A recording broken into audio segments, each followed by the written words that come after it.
Honorable Manyi. Thank you, Chair.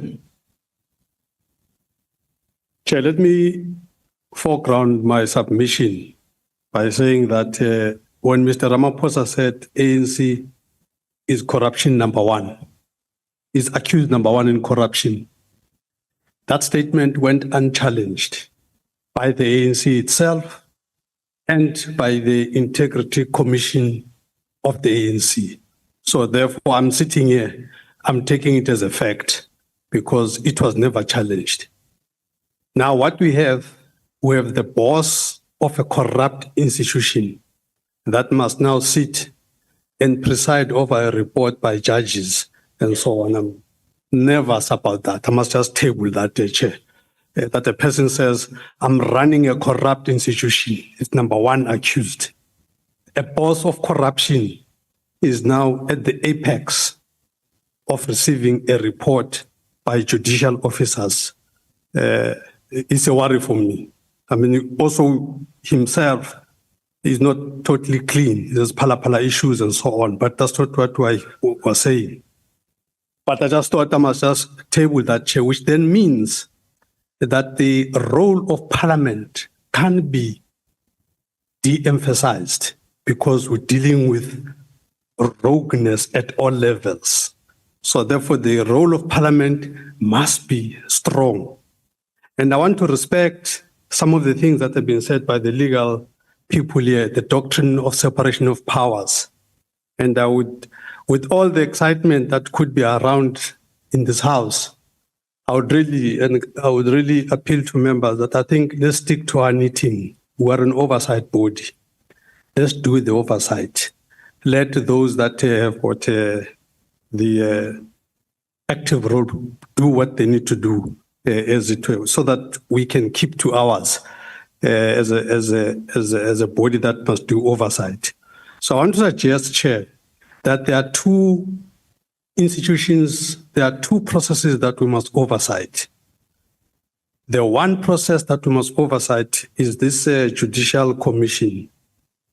This judicial, and I think before I go further, I think let's be clear, first and foremost, that some of the expectation by the market, by the public and all of that about the importance of the Judicial Commission of Inquiry might be misplaced. That excitement might be misplaced because fact of the matter is that a Judicial Commission of Inquiry, their findings and recommendations are not legally binding in the first instance. So I've never been excited about these commissions. They are not legally binding, and there could be a whole range of reasons for this, and that's not what we're here for. But bottom line is that we have people that are dying every day.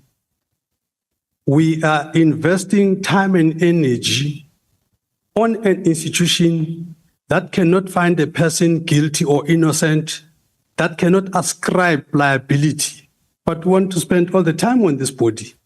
I'm struggling to understand why we're doing this. But be that as it may, I'm suggesting that I'm going to make 5 suggestions. I'm suggesting that we oversight this body. And the legal opinion made 2 points around this, that we need to do 2 things, oversight and scrutinize. Part of what we must scrutinize are the terms of reference. So therefore, the first point in terms of oversighting this judicial body is to demand or request the terms of reference for this committee to scrutinize to see if this, because one of the things I got worried about when Mr. Ramaphosa was dealing with the terms of reference, he was going through all kinds of hairy-fairy stuff about the longevity of this and some long-term strategy about almost like how to rebuild a strong criminal justice system. Yes, that is important. But right now, we're in a state of emergency right now. We have 121 dockets that have been archived.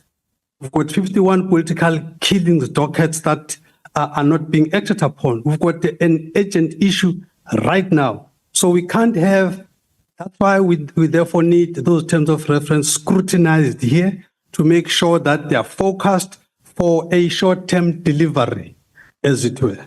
So I'm saying, Chair, there are two things we must oversight. One is that Judicial Commission, but the other is a criminal investigation. I think we must be clear that this judicial inquiry does not suspend criminal investigation. General Mukwanaz must continue with the criminal investigation, must arrest people that he must arrest.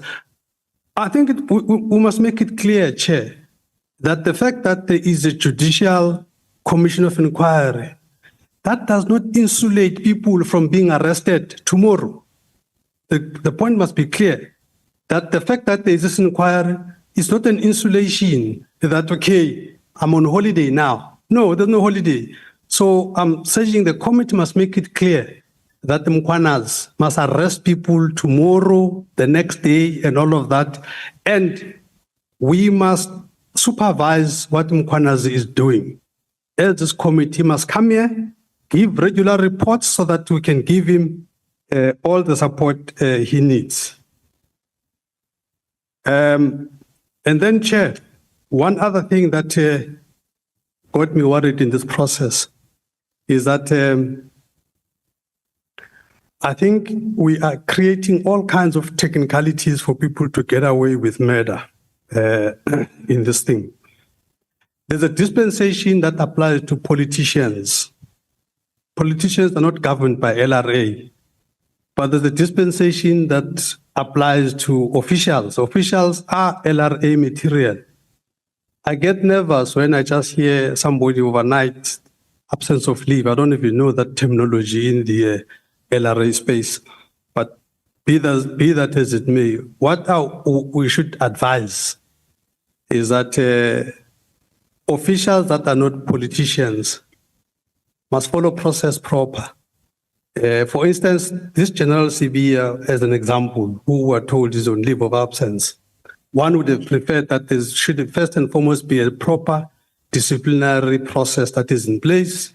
You're given time to say, give me reasons why in the next 24 hours you cannot be put on precautionary suspension and all of that, all of the legal LRA processes, as it were, so that tomorrow we must not use this process as a procedural issue, and that would now all of a sudden become a technicality to absolve him, even on other things, as it were. So we want to encourage that how you deal, because there is a lot of officials that are involved here. There's a Mohotsi there, I don't even know where it fits in the scheme of things and all of that. All I'm saying is that let's just make sure that in this exuberance that is out there, proper processes are followed. And then, Chair, I want to propose as well that I think we should also have a multi-party parliamentary oversight to protect witnesses. This whole case will turn on the protection of witnesses, something that South Africa is terrible at. People are going to die in this process. We don't want another Babita situation. So what is it? There has to be a very clear pronouncement about how to protect the witnesses. And I don't hear what's happening on that space, Chair. And the last point, Chairperson, is that in terms of resources, I think there must be a pronouncement that is made that the criminal investigation must be properly resourced. And what's going to happen now, we're going to have some kind of, I'm sure, special appropriations process to resource this judicial inquiry with findings that are not legally binding. We're going to put all the money there.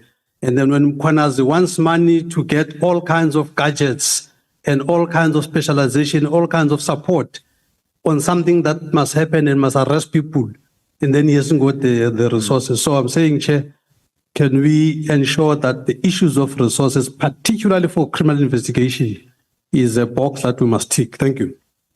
Thank you, Honourable Manyi. Honourable